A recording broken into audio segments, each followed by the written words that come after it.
Imagine living in a home that not only stands out, but that truly reflects your unique personality and tastes. A home as distinctive as you are. See, most people have never built a custom home before and they really don't know where to start.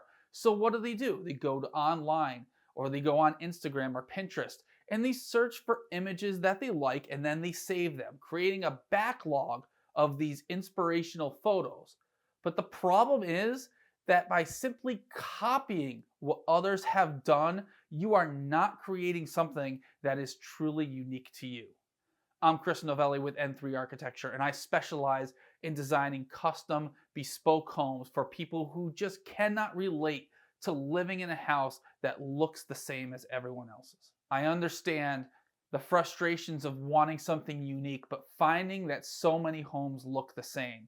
You want a home that embodies your individual preferences, your habits and routines, a home that fits within your lifestyle.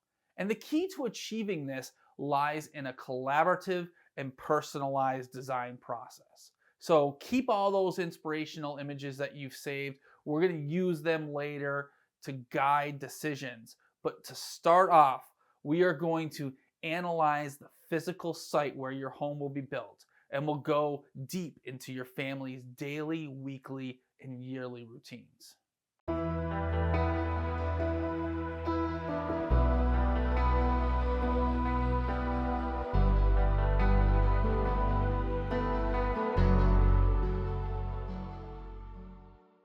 So the first step in creating a unique home is to define your vision. And good news, you've probably already started on this. You've been searching and saving all those images, and that's great. But I want you to take it a step further. Organize and catalog the images. And I want you to write a few sentences about what it is exactly that you like about them. This may be hard at first because you may be trying to describe an overall feeling that you get by looking at these photos. But try and focus. What is it about the image that draws you in, that makes you want to have that object or that space or that material in your new home? Be as specific as possible. And you can also take the opposite approach. Select images of things that you dislike, catalog those, and describe why you don't like them. And it's these descriptions of why you like something or why you don't like something else that will really help you and will help your architect define and clarify your vision.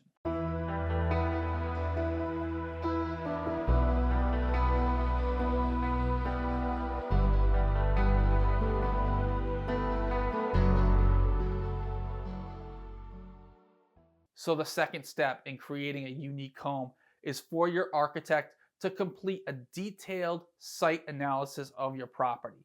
They're going to be looking at solar angles, the direction of the prevailing winds, if there are any views out to a nice vista, or if there are any views that you want to block, maybe a neighbor with some ugly storage bins.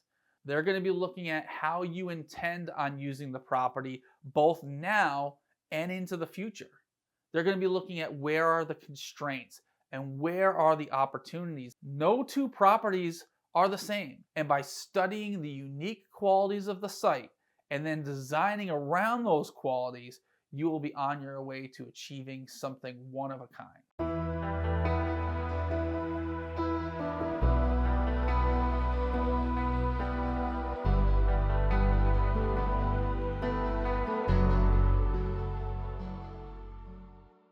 The third step in creating a unique home is the programming and the performance programming phases. Now, programming in architecture is the quantitative list of spaces, their size, and any adjacent rooms. Performance programming, on the other hand, is qualitative. It is about how you live your life. It is what your daily routines are, and using those unique aspects of your life and your personality and your style, taking those unique aspects and creating a framework to inform all the design decisions. What you don't want is you don't want the design of your custom home to be arbitrary. Every decision should relate back to some personal preference or some routine or some unique quality of the site. Now, your architect can take some artistic liberties here and there. If the entire thing is just based upon arbitrary precedents, then you're going to end up with a house that feels disjointed and that it doesn't have any meaning or reasoning or soul behind it.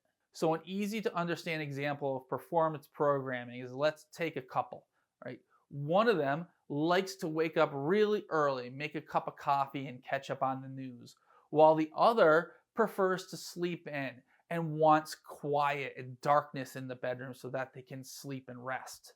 A home for these people would place the kitchen on the side of the house that receives the morning sunlight and the primary bedroom on the opposite side so it can stay darker, and then putting some buffer spaces in between the kitchen and the primary bedroom so the person that's up and moving around and having the early morning coffee doesn't wake up the person who prefers to sleep in. And guess what? By locating the bedroom on one side of the house versus the other, or locating the kitchen on one side of the house versus the other, costs you $0.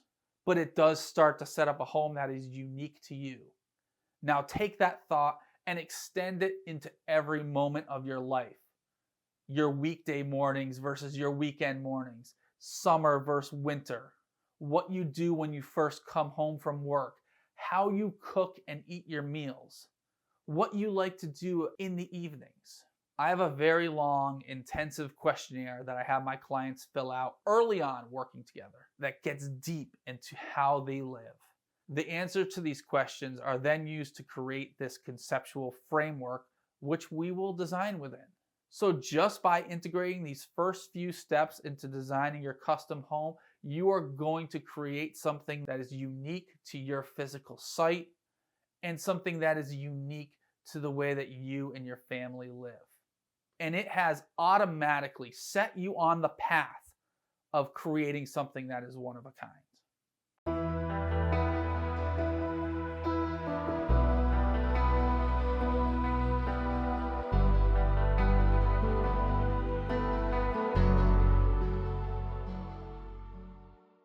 The fourth step in the process is collaboration. Collaboration through the conceptual design phase. What I don't do, I don't take all this information back to my studio, spend months working up on a design, and then emerge to show you a finished masterpiece. Not only is that not feasible, but is not realistic. And it certainly doesn't provide you with the opportunity for input. Instead, we have regular meetings scheduled every 2 to 3 weeks during the design process, and you can see the design evolve and get more refined with each meeting. You have the opportunity to tell me what you like and what you don't like, and we can use that feedback to inform the further iterations. By starting with loose sketches and working generally, we are able to define these key goals, the layout, and the flow of the home, and then work into the specific details in the specific moments. These early meetings that we have represent a broad view of the home. We're not looking really at details or finished materials or colors just yet. We're going to get to that later on. Once we get to the point where the overall schematic design, which is the rough draft of the design, once we get to the point where that is where you like it, it is then at that point that we dive into the details. But still, we're not picking out cabinet hardware or paint colors yet. We're looking at the details of how the exterior envelope is constructed, what the energy efficiency will be, what types of mechanical and heating and cooling systems you'll use. We're looking at what the structure of the home will be and how it will be constructed. And then we get into interior and exterior materials, furniture placement, and artwork. And all of this sort of happens concurrently over a period of time. It's not linear, it's cyclical. We're starting from the broader rings and we're working more towards that refined middle.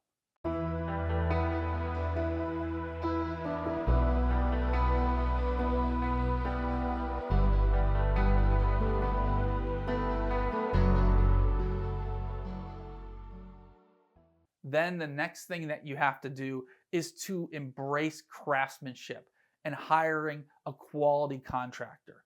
The absolute worst thing that you can do as a homeowner is to have your architect finished the detailed construction drawings, go out and take those drawings and solicit 3 bids from 3 different contractors, and then choose the contractor with the cheapest price. That is the absolute worst thing that you can do. Instead, you should be interviewing skilled and qualified contractors early in the process, as that schematic design is being finished and before the detailed construction drawings are started. You want to look to contractors that have experience in the type of home that you're building. You wouldn't select a contractor who specializes in historical preservation to construct a modern home. You wouldn't choose a contractor who only works on small renovation projects to build you a 5,000 square foot new home. And you wouldn't want to choose the contractor that your neighbor or that your cousin used just because they gave them a good recommendation. And you certainly shouldn't be choosing a contractor based upon what people in a Facebook group say. Instead, work with your architect to create a list of skilled contractors who are experienced in building the type of home that you are going to build. From there, you would want to interview a few. And one of the things that you want to be paying special attention to is their personality. Who can you get along with? Who can you see yourself working very closely with for at least a year, maybe even 2 years, maybe even longer? Who do you think that you can sit there and have a tough conversation with?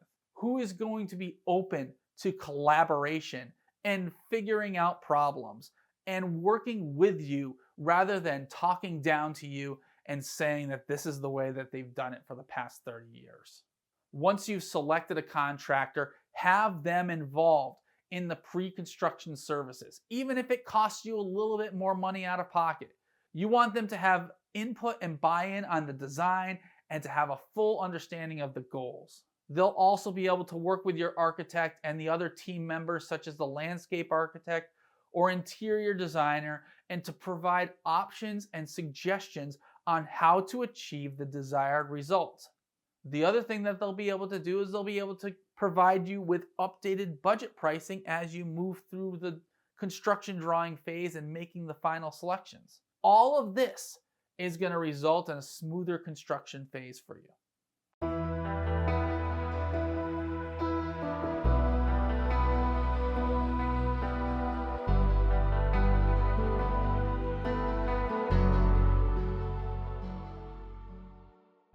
Listen, if you go the cheap route, hiring the architect and the consultants and the contractors that have the lowest fee, or if you simply just build to code minimum, or if you use the same style and finishes as everyone else, then you're going to end up with a boring, cookie cutter home that it may look good because it's new, but is it really good?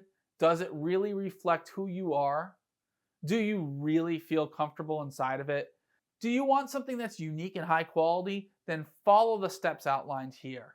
Or are you the type of person who takes their home, which is their single largest investment, and does the absolute cheapest and worst things for it? It's up to you. Thanks.